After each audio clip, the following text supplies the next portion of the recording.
Or am I? Good morning, I'm Judith Lay, welcoming you to Praise, the programme that connects faith and daily life. Men's Radio. This afternoon at 3 o'clock, every strand of island life will be represented in St George's Church here in Douglas at a special service to mark Holocaust Memorial Day. This is the 20th year that our island has paused to remember the millions of people murdered during the Holocaust, under Nazi persecution, and in the genocides which followed in Cambodia, Rwanda, Bosnia and Darfur. Holocaust Memorial Day is a time to learn the lessons of the past and recognise that genocide doesn't take place on its own. It's a steady process which can begin if discrimination, racism and hatred are not checked and prevented. The theme for Holocaust Memorial Day this year is Stand Together. It explores how regimes throughout history have deliberately fractured societies by marginalising certain groups, and how these tactics can be challenged by individuals standing together with their neighbours and speaking out against oppression. In the years leading up to the Holocaust, Nazi policies and propaganda deliberately encouraged divisions within German society, urging Aryan Germans to keep themselves separate from their Jewish neighbours. The Holocaust, Nazi persecution of other groups and each subsequent genocide was enabled by ordinary citizens not standing with their targeted neighbours. Now more than ever, we need to stand together with others in our communities in order to stop division and the spread of identity-based hostility in our society. This year, Holocaust Memorial Day marks the 75th anniversary of the liberation of Auschwitz. This is a significant milestone and is made particularly poignant by the dwindling number of survivors who are able to share their testimony. It also marks the 25th anniversary of the genocide in Bosnia. The years go by, but the memories are no less moving. On today's programme, I bring you a collection of thoughts and true stories from Holocaust survivors sharing their memories with schoolchildren. But we begin with one of the hymns that will be featured in this afternoon's service, All Creatures That on Earth Do Dwell. That's followed by a thought from Rabbi Lord Jonathan Sacks.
Time and again, the Bible uses the word zachor, remember.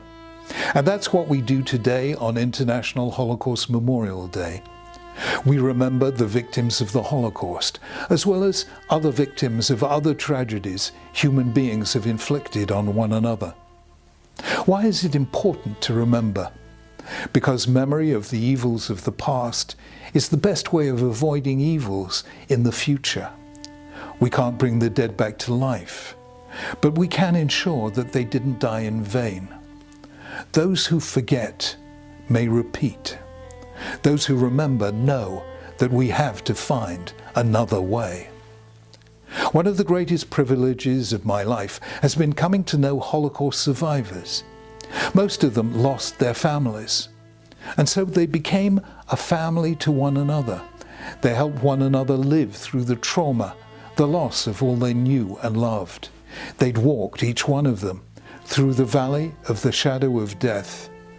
Yet never have I met people with such a tenacious hold on life. What I found most moving was the way in recent years they've shared their memories with others, especially with young people, the builders of our future. I can hardly begin to understand the courage it takes to relive the pain of those nightmare years. Yet they've done so, not in hate or bitterness or anger, but the opposite. What they've wanted to say is, don't take freedom for granted, cherish it. Don't take prejudice for granted, challenge it. Don't stand by in the face of violence and hate. Defend the defenseless and show them they're not alone. Evil happens when people let it happen, and our best defense against it is never to forget where evil leads. That's why International Holocaust Memorial Day was established, and why today, 75 years after the liberation of Auschwitz, we remember what once was, and pray for the strength to ensure that never may such things happen again.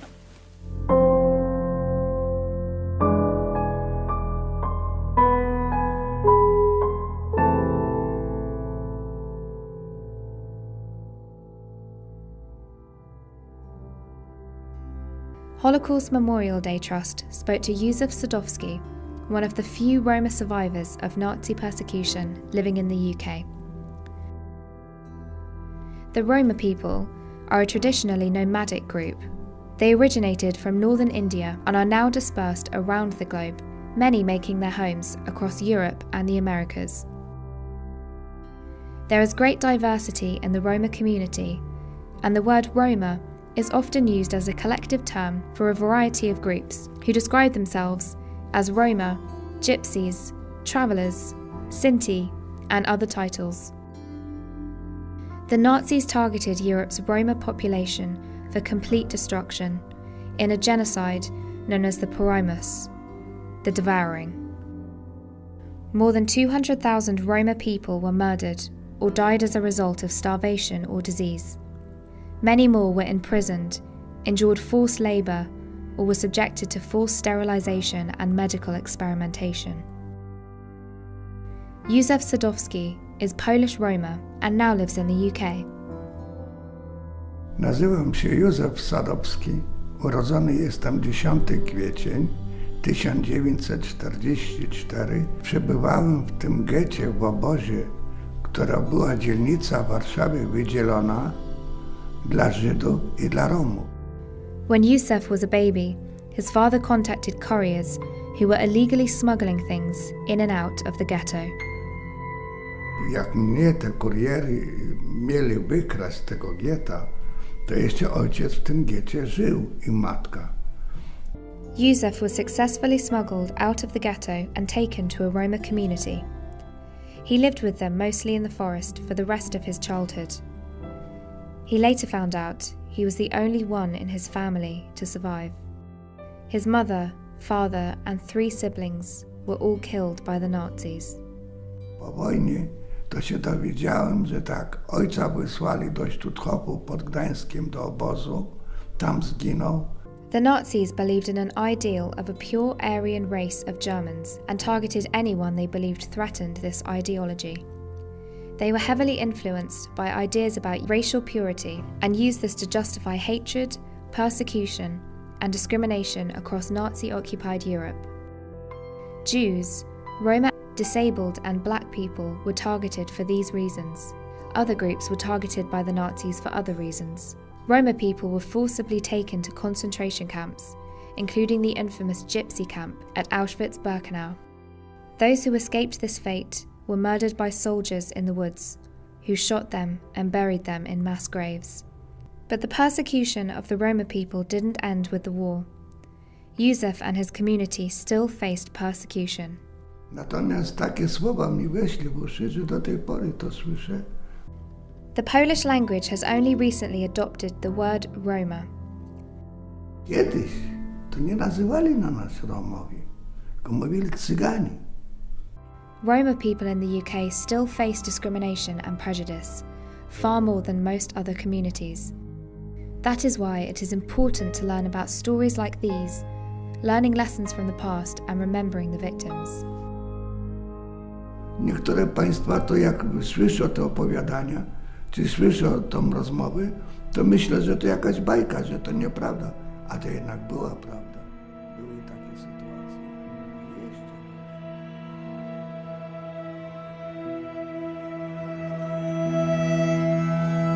I am Susan Pollock. I lived in a small village not far from Budapest. I'm a little girl, 13 years old. We were loyal citizens, law-abiding. Little did we know, little could we imagine the horror that invaded our lives. There was anti-Semitism, yes, in Hungary, but we could live with it. And where could we go anyway? We thought it would just blow away. But now we know differently. Nothing goes away unless each and every one of us takes that personal responsibility to stand up. We were doomed. We were doomed. Not that we knew very much about what was going on, Hitler's plans, we didn't. Why? Because after Hungary joined the Axis alliance, the information we received was nothing. Nothing about the Kristallnacht that took place in Germany, the many killings that took place in Germany and Poland.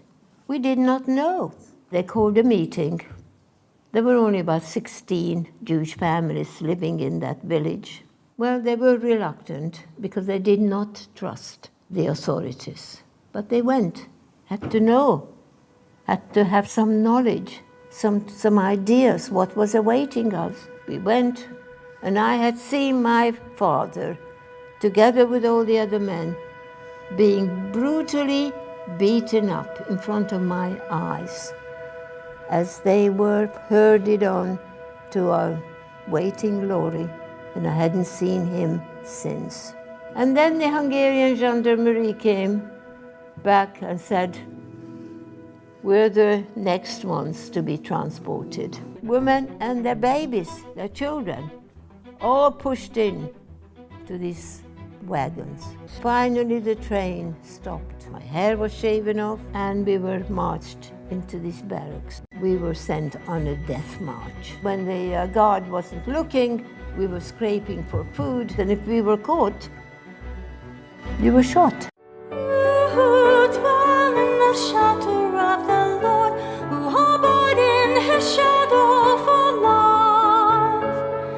Say to the Lord, my refuge, my rock in whom I trust, and he will raise you up on the eagle's wings, bear you on the breath of dawn, make you to shine like the sun, and hold you in the palm of his hand. I was very innocent. I didn't know about anything what was happening for the simple reason my parents never told me. I was only 6-year-old little boy. They didn't want to frighten me. I didn't wear the yellow star because in the village everybody knew us. There was no police to enforce the law. So I didn't know about the yellow star either. So in the evening, before I was going to the school, my aunt was sewing the yellow star on my coat. And I very innocently asked, what is that for? And she said, nothing, we are Jewish and we have to wear a yellow star. That was the time, for the first time, that I realized I am different. Because when there were children on the corner of the street without the yellow star, Gentile, they suddenly started to shout at me, you dirty Jew, you smelly Jew, go to Palestine, and all kind of insult that I can't even mention. They would throw stone after me. They caught me a couple of times, gave me a couple of kicks in my backside, and they let me go. It was very frightening. I remember at the time I ran to the school all the way, and I ran back all the way. And when I saw children standing on one side of the road, I would run to the other side of the road so that they can't spit at me. I had to suffer this degrading and very hard for a very innocent child to take. I'm reliving my past. When I started to speak in school, it was very, very difficult. I used to break down because while you're speaking sometime, the event becomes very real. And today I can take a sup of water and hide it a little bit because it's not very pleasant when you have 300, 400 students and you are in tears or anything like this. I speak to educate young people that we make sure history doesn't repeat itself.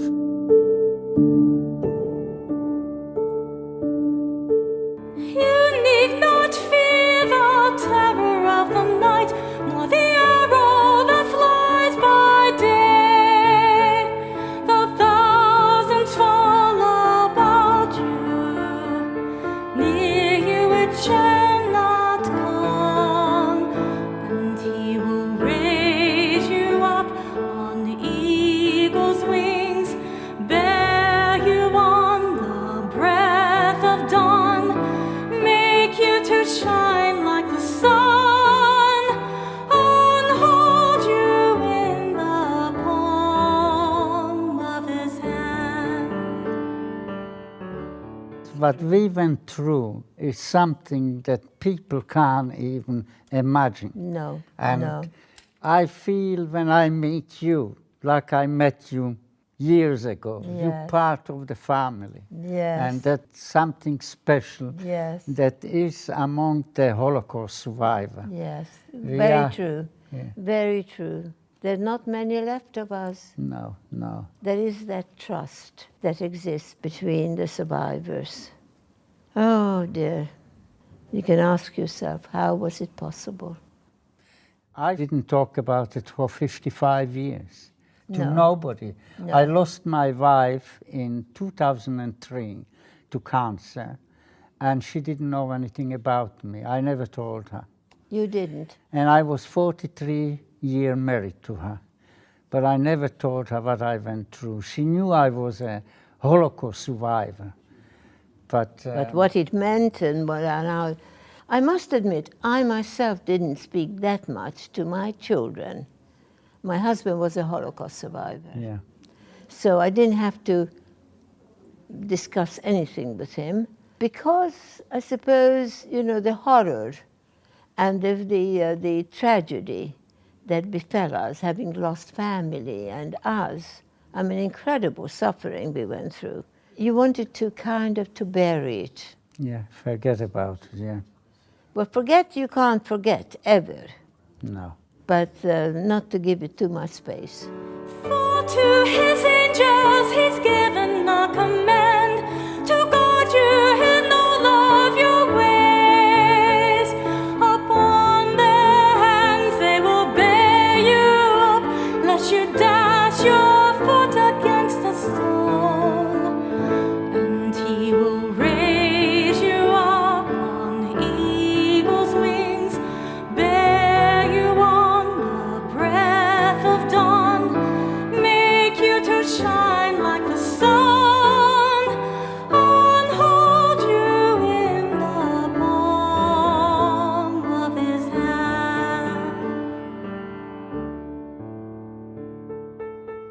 Thank you to everyone brave enough to share the painful stories that we need to hear, and to the young people who prepared the interviews.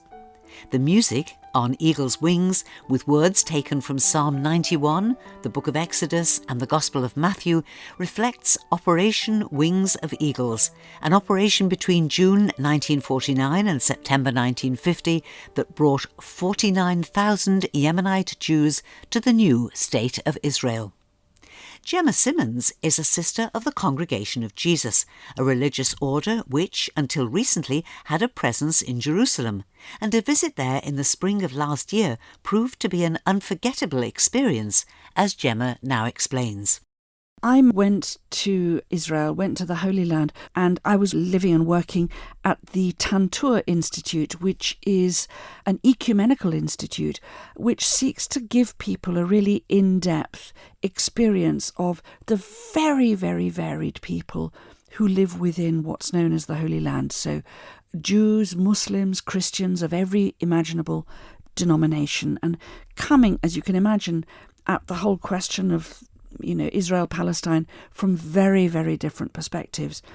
I suppose the person who really blew me away completely was a man called Daoud Nassar. He's a Christian, a Palestinian Lutheran. His family have been farming land between Jerusalem and Bethlehem for decades, in fact, well over a century. They have the title deed to their lands, but unfortunately the government has laid claim to that land for settlement. He has fought this and has been to the International Court of Human Rights and to the Israeli Supreme Court, both of which have found a judgment in his favour. But they are still really, really struggling. They're not allowed to build anything, so they live in caves. They're not allowed to have access to mains electricity or water. It's a really, really difficult, a really suffering life. But at the entrance to Daoud's farm, there's a big stone, and on the stone is written, "We refuse to be enemies." And this man he's in the third generation of his family that is struggling for the right to remain on their own land. He is adamant that he will not be made an enemy of anyone, and he actually runs a thing called the Tent of Nations, where people come from all over the world to learn the art of reconciliation. And it's all very well to talk about forgiveness and reconciliation when you're in a safe place, when no one's taken anything away from you. But when you're in a situation where your most basic rights are being violated day after day, to dedicate yourself to reconciliation and friendship and non-enmity and forgiveness, that's an absolutely astounding thing. He was one of the most luminous human beings I think I've ever met. And I notice, for instance, that at the moment in the political atmosphere of the United Kingdom, there's a sort of violence with which people are talking to each other. There's a resentment and an enmity. People are taking up really quite extreme positions and refusing to accept that the other person may have a point of view. And every time I find myself tempted to be like that and thinking hard thoughts about people who don't see things my way, I go back to thinking about my friend Daoud, and I think, Gemma, go back to the Tent of Nations. You can go online, if you look up Tent of Nations, he's got a website where there's an invitation to come and spend some time at the farm and this kind of thing, and people do from all over the world. But his determination to live in peace with his neighbours, whoever they may be, including the soldiers who came to cut down his fruit trees and the people who blocked off one of the entrances to his farm, he refuses to make them his enemies. And in a place like Israel, Palestine, when, as we know, there are really horrendous tensions and great difficulties, and people who've had their families killed on both sides of the argument, to find a man like this so dedicated to peacemaking is just world changing for me. It was for me.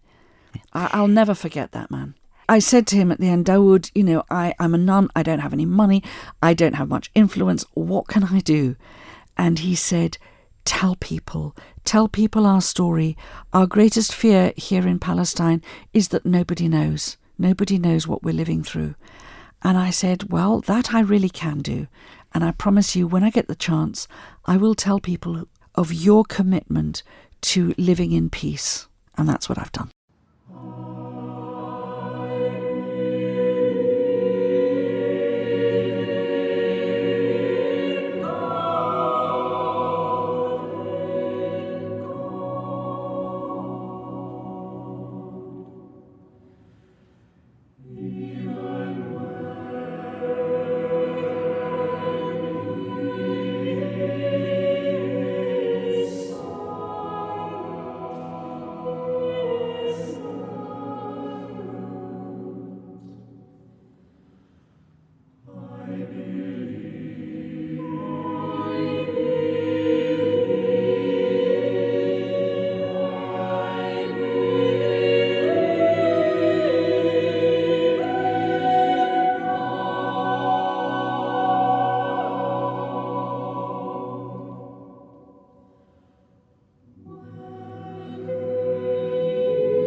There'll be more from Gemma Simmonds of the Congregation of Jesus in a future programme. And the music, Even When He Is Silent, sung by the Chamber Choir of London, is the most extraordinary display of faith.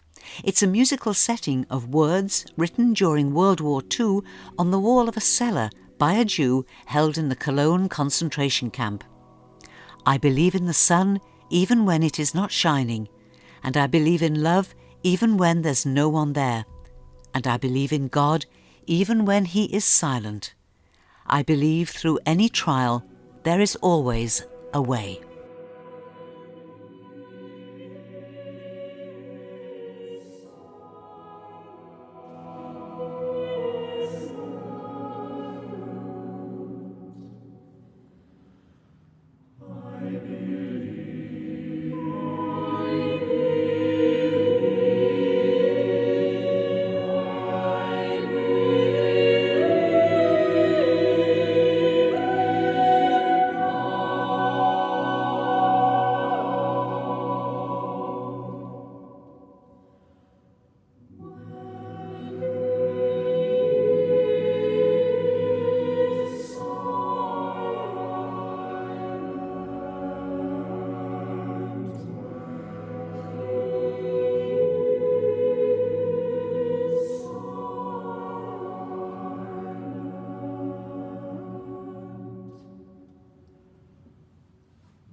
Thank you for listening to this week's Praise Podcast. There's a new Praise Podcast available every Sunday morning.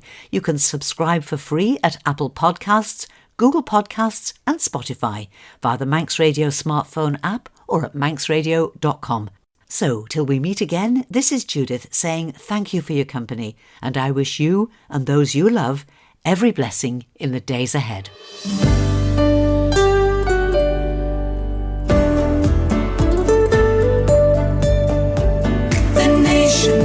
Station, Manx Radio.